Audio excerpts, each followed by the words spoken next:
Saudara, calon presiden nomor urut 3 Ganjar Pranowo mengkritisi program makan gratis yang menjadi jargon paslon nomor urut 2 Prabowo Gibran. Ganjar menilai masyarakat harus kritis soal program yang ditawarkan paslon. Dalam sambutannya di acara Gerakan Mahasiswa Nasional Indonesia di GBK Jakarta, Ganjar menyinggung soal program makan gratis milik paslon Prabowo Gibran dengan biaya 400 triliun rupiah. Di sisi lain, masih banyak wilayah yang minim fasilitas kesehatan. Ganjar menegaskan masyarakat harus kritis soal program yang ditawarkan paslon dan sesuai dengan kebutuhan rakyat.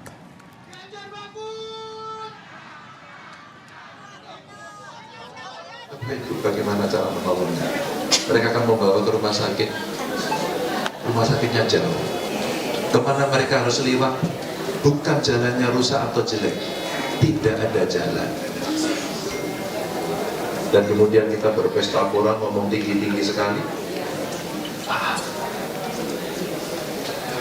Dan kemudian 14 triliun mau digunakan untuk makan siang.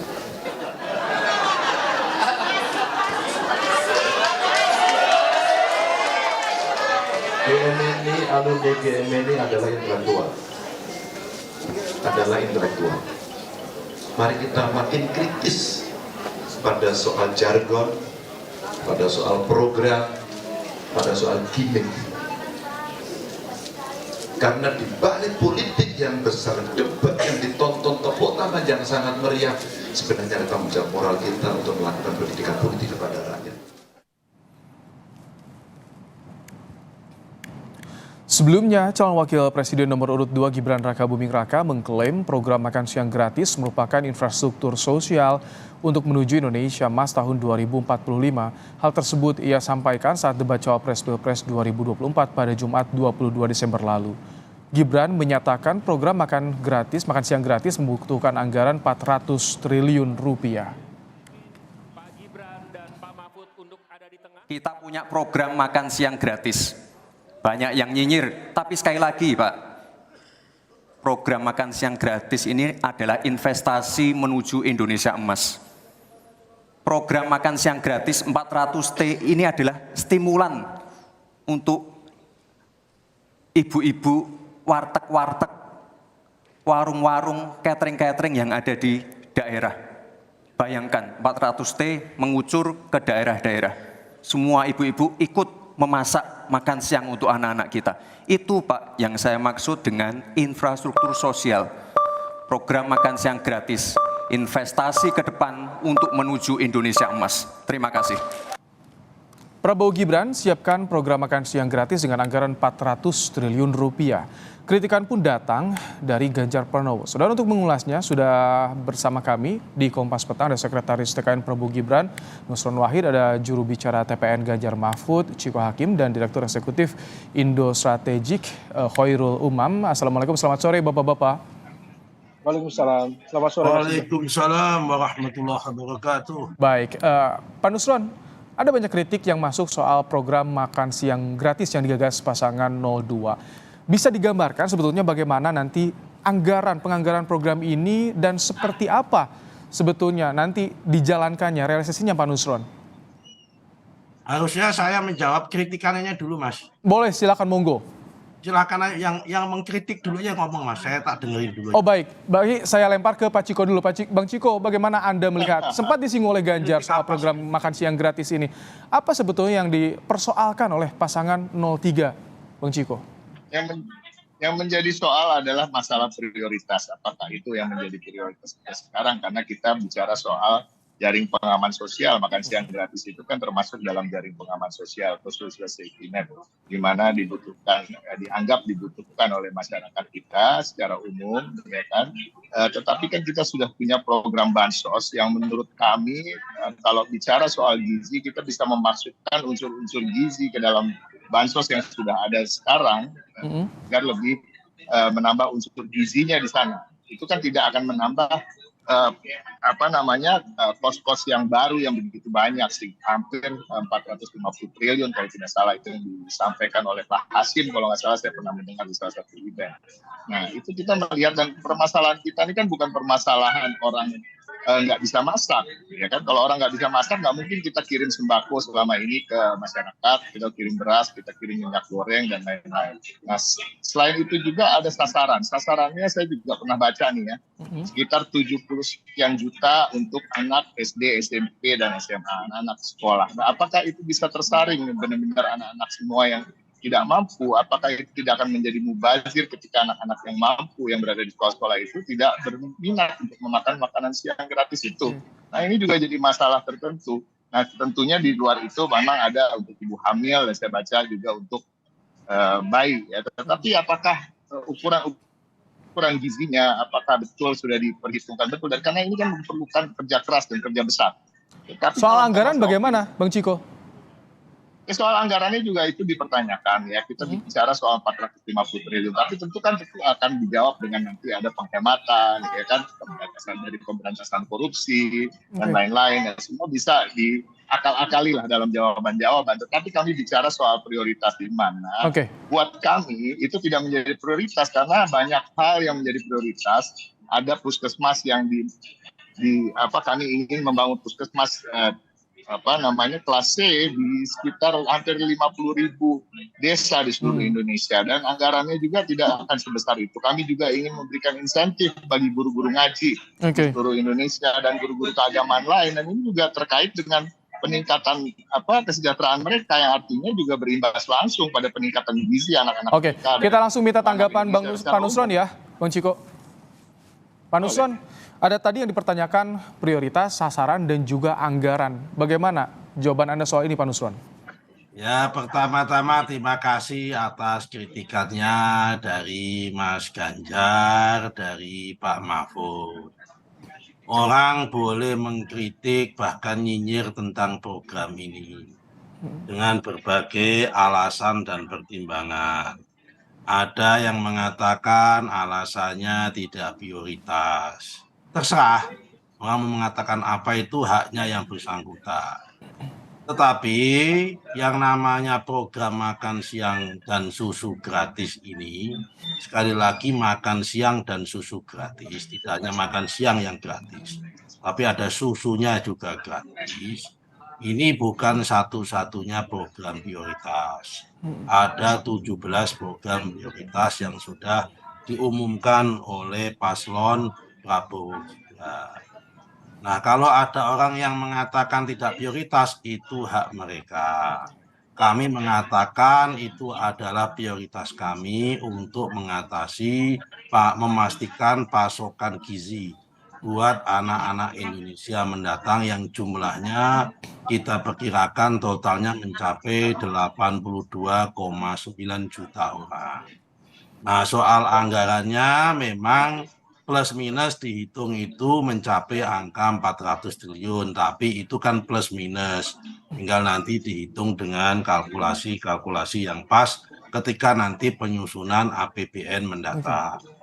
Tetapi kenapa kami menganggap ini prioritas? Indonesia ini sedang mengalami yang kita sebut dengan bonus demografi. Bonus demografi itu membutuhkan generasi yang produktif. Bonus demografi akan menjadi berkah kalau generasinya itu produktif. Tapi akan menjadi malapetaka kalau itu tidak menjadi generasi yang produktif. Nah, sumber produktivitas manusia yang paling banyak dibutuhkan adalah protein dan gizi. Dengan orang mempunyai protein yang cukup, pasokan gizi yang cukup, itu semua nanti akan menciptakan generasi yang unggul, generasi yang kompetitif, generasi yang mempunyai kompetensi tinggi, dan generasi yang mempunyai daya saing serta bisa bersaing dalam percaturan global. Semua kita sadar hari ini tenaga kerja kita kalah produktif dibandingkan dengan Malaysia, Singapura, kemudian Thailand, Vietnam, bahkan kita harus mengupgrade generasi muda kita, generasi kita mendatang menjadi generasi yang unggul, yang kompetitif, dan itu harus dipastikan pasokan gizinya Oke. harus cukup dan memadai. Ada pasokan Kalau ada orang mengkritik, alhamdulillah, terima kasih kritikannya, terima kasih masukannya. Kalau menganggap ini tidak prioritas, ya monggo, bagi kami ini prioritas. Baik. Rumah sakit dan puskesmas yang bagus serta kesehatan gratis bagi kami prioritas. Baik. Kemudian apa, sekolah unggulan juga prioritas. Baik. Infrastruktur jalan prioritas. Nah, tapi ini juga bagian dari prioritas. Semuanya ini prioritas. Kalau kemudian dikatakan sumber anggarannya ada apa tidak? Insya Allah ada.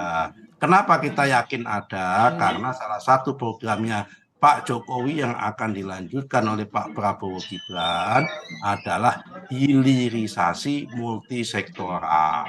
Dengan satu hilirisasi saja kita akan peningkatan GDP kita. Baik. Pak Nusron, sebelum jauh soal anggarannya, Pak Nusron. Satu sektor. Itu Baik. akan nambah pendapatan negara, pasti akan meningkat. Sehingga tidak ada isu soal sumber dananya. Nanti kita akan bahas juga Pak Nusron soal bagaimana anggaran ngeposnya itu bagaimana. Karena kan ini lebih tinggi dari anggaran kesehatan di tahun 2024 nih Pak Nusron. Tapi sebelumnya saya ingin ke Mas Umam.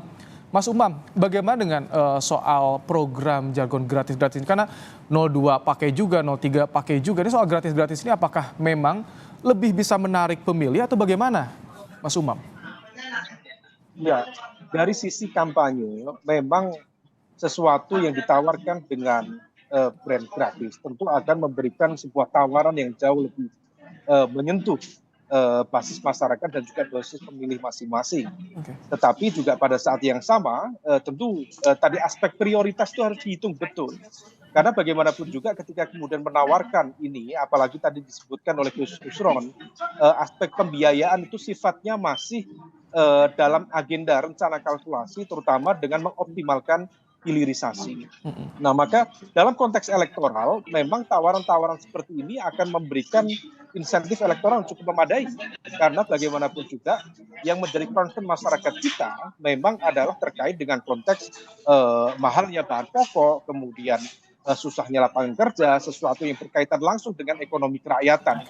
Dan kalau misal kemudian bicara social safety net atau jaring pengaman sosial, itulah yang kemudian menyasar masyarakat kita. Problemnya adalah yang menjadi tantangan adalah tim dari Pak Prabowo termasuk Gus Nusron harus betul-betul menjelaskan secara clear filter sistemnya seperti apa. Karena memang betul kita memiliki struktur masyarakat sekitar 40% yang terkategori miskin atau hampir miskin dalam kategori World Bank. Tetapi kemudian kelompok itu harus dipetakan dengan betul. Mana yang mereka berhak untuk mendapatkan uluran tangan negara, mana yang tidak. Kalau misal dari 70 juta siswa, maka kemudian harus disaring lebih detail supaya kemudian betul-betul sesuai dengan tepat sasaran dan juga berkeadilan. Nah, kemudian di sisi yang lain, Mas, kalau misal kita merujuk pada apa yang terjadi di sejumlah negara di Asia Timur, seperti di Jepang, Korea Selatan, termasuk Taiwan ya, yang dalam konteks status apakah bagian dari China atau tidak.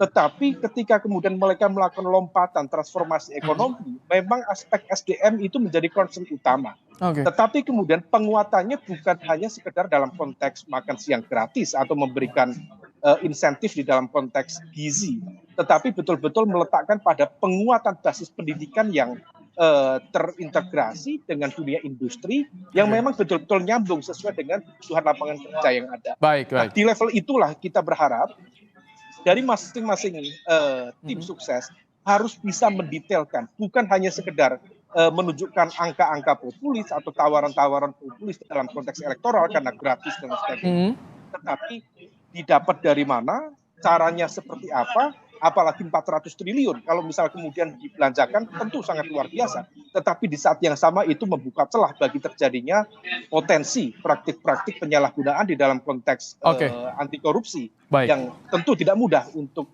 mengangkat aspek transparansi dan akuntabilitasnya dalam skala yang besar. Nanti kita bahas soal bagaimana sebetulnya penganggaran dari program makan siang gratis plus susu ini yang mencapai anggaran 400 triliun rupiah dan apakah betul berpengaruh pada insentif elektoral dari paslon yang didukungnya.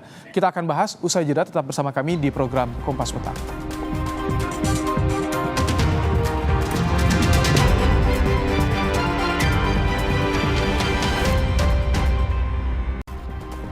Menyoal program makan siang plus susu gratis yang digagas oleh pasangan calon nomor urut 2 Prabowo Gibran, kita akan lanjutkan pembahasan dalam Kompas Petang kali ini. Masih bersama Pak Nusron, Bang Ciko, dan juga Mas Umam. Pak Nusron, dengan anggaran seperti ini 400 triliun rupiah, bagaimana nanti implementasinya? Tadi ditanya siapa yang disasar, apakah ada filtrasi atau seperti apa Pak Nusron nanti? Gambarannya saja nih. Di mute kayaknya Pak Nusron, boleh dibuka suaranya? Anggaran 400 triliun itu untuk menyasar 83 juta anak Indonesia dan calon anak Indonesia. Saya katakan calon anak karena ibu-ibu hamil yang di dalam kandungannya itu sudah ada janin. Itu juga membutuhkan gizi yang cukup juga. Nah, artinya sasarannya adalah 83 juta anak Indonesia. Kalau perkara ketakutan nanti rentan dikorupsi, semua program di Indonesia itu rentan korupsi. IKTP aja itu dikorupsi kok. Dan sudah ada salah satu calon paslon yang jadi saksi gitu, kami diperiksa. Kalau perkara masalah korupsi itu, tinggal bagaimana fungsi pengawasannya, bagaimana fungsi delivernya. Di Indonesia ini semua program pasti rentan kalau mau alasannya korupsi. Tapi apakah karena itu kita takut untuk tidak membuat terobosan? Tidak bisa. Itulah justru tantangannya. Tantangannya adalah kita butuh pengawasan yang kuat. Nah, saya tertarik dengan kritikannya Pak Mahfud MD yang disampaikan beberapa hari yang lalu yang mengatakan susunya toh impor. Pak, dengan adanya kebutuhan 83 juta anak Indonesia akan dikasih susu gratis ini, justru ini akan menciptakan opportunity baru. Ada membutuhkan revitalisasi peternakan di Indonesia.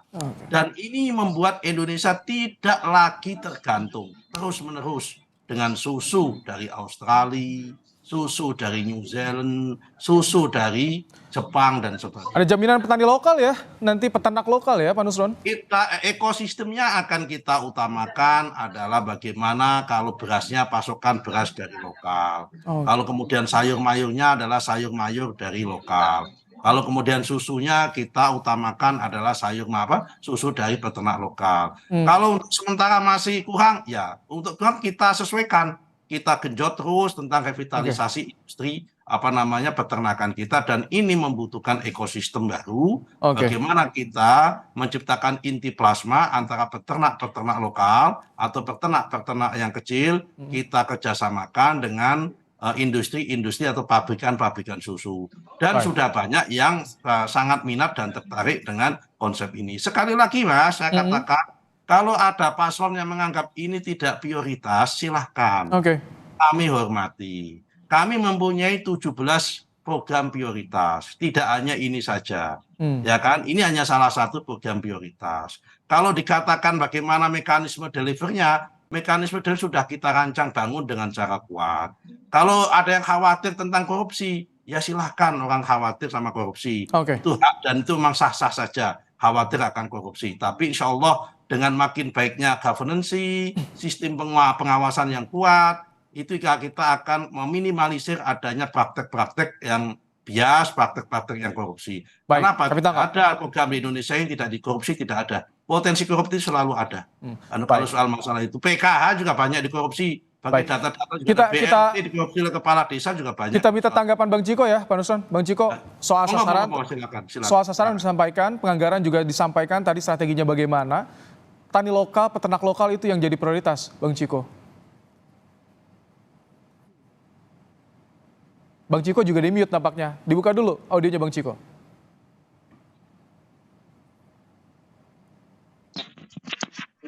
Nah, silakan. Sudah dengar? Udah. Gimana Bang Ciko tanggapannya?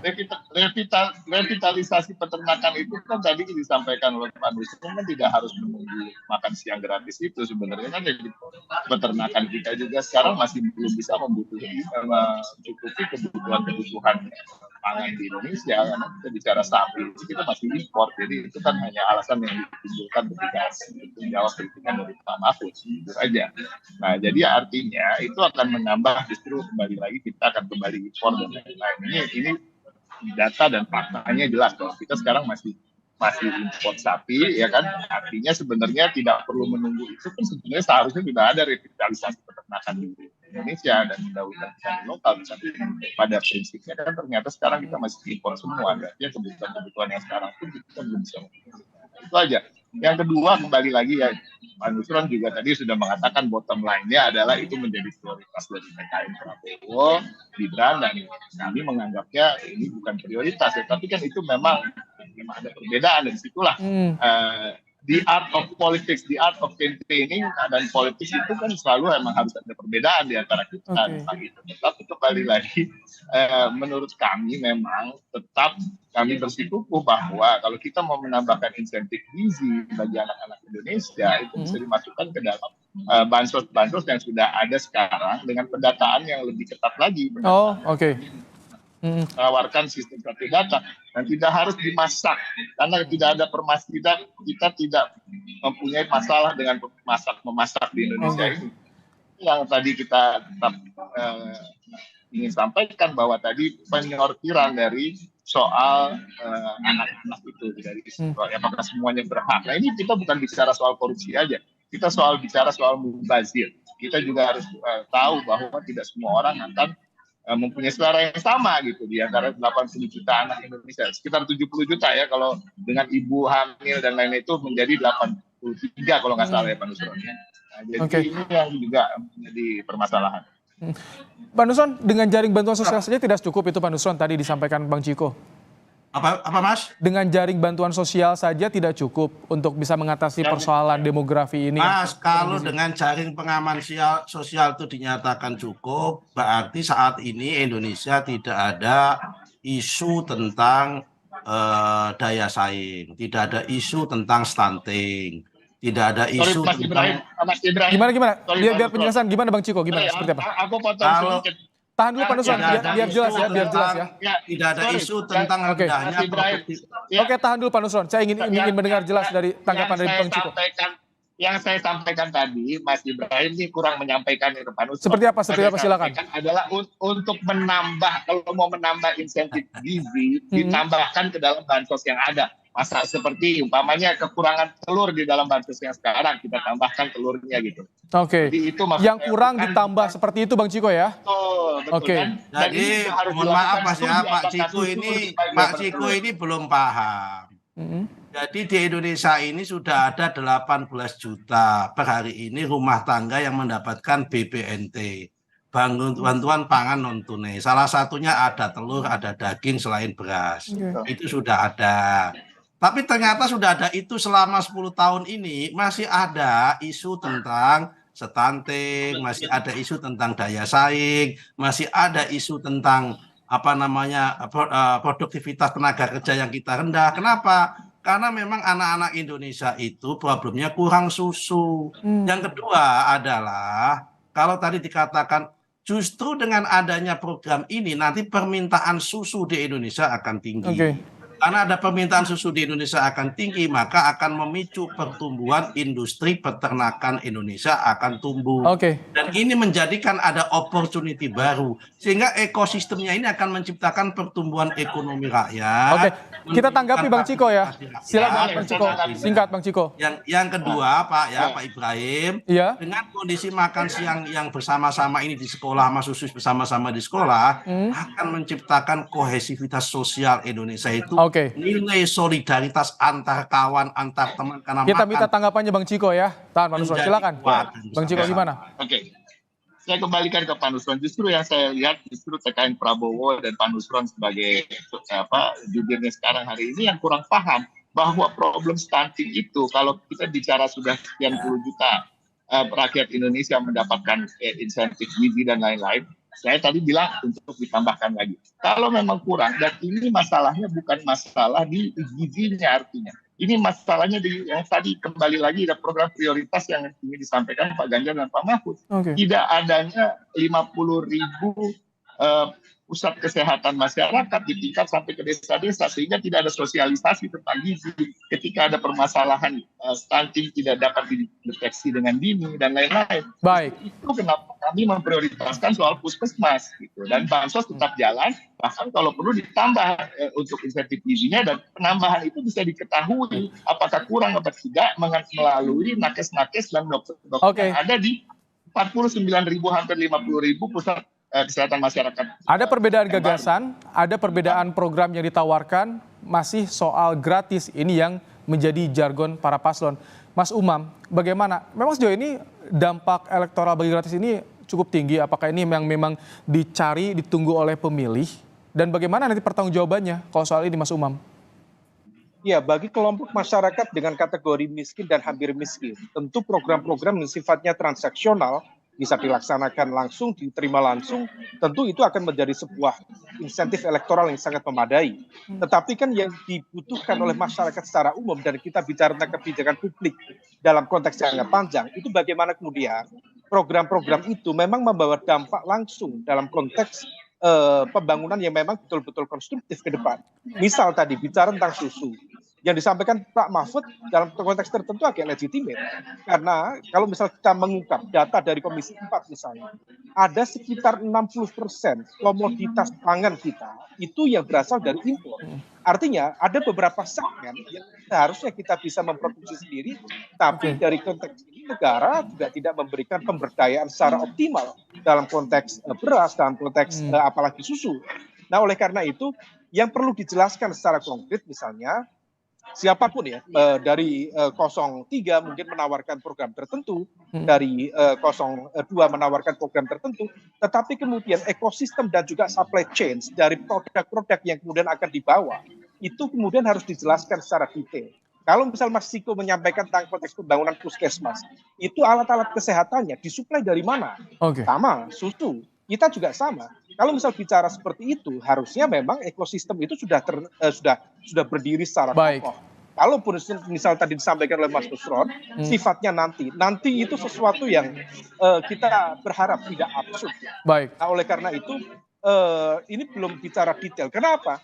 Karena setiap kebijakan itu kalau misal kemudian dijalankan tanpa kemudian perencanaan yang memadai, yang ada itu adalah sulapan semuanya.